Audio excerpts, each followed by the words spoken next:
নূহ আলাইহিস সালামের যুগে কি শিরক, প্রথম শিরকের পাপ মানুষ দেখল। ইয়াগুস, ইয়াউক, নাসর এরকম কিছু মূর্তি ছিল, এই মূর্তিগুলো তার উপাসনা করা শুরু করলো। বাই দ্য ওয়ে, এই মূর্তিগুলো কিন্তু তারা হাতে তৈরি করে নাই। আমার কথাটা ভালো করে বোঝেন, এই মূর্তিটা তারা আসলে অটোমেটিকলি হাতে তৈরি করে নাই। এই মূর্তিটা তৈরি করার পিছনে শয়তান তাদেরকে ওয়াসওয়াসা দিয়েছিল। কি ওয়াসওয়াসা দিয়েছিল? এই ব্যক্তিরা ছিল আগের সময়কার বুজুর্গ ব্যক্তি। বুজুর্গ ব্যক্তি বোঝেন, পরেশগার বুজুর্গ ব্যক্তি। তো শয়তান এদেরকে বুঝিয়েছিল, যদি তোমরা বুজুর্গ ব্যক্তিদের, আল্লাহওয়ালা মানুষদের মূর্তি তৈরি করে মসজিদের বাইরে রাখো, তাদেরকে দেখলে তোমাদের ইবাদতে মনোযোগ বাড়বে। শয়তান এই ওয়াসওয়াসা দিয়েছে। ওই জেনারেশন তাই করলো।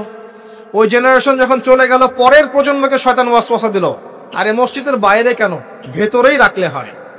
তারা ভেতরে নিয়ে আসলো, এই জেনারেশন শেষ হয়ে গেল। তারপরে আরেকটা জেনারেশন আসলো, ওদেরকে শয়তান বুঝালো সরাসরি এদের কাছে চাইলেই হয়। শিরক শুরু হলো। আপনি কি বুঝতে পারছেন কিভাবে শিরক শুরু হয়েছে বিশ্বে?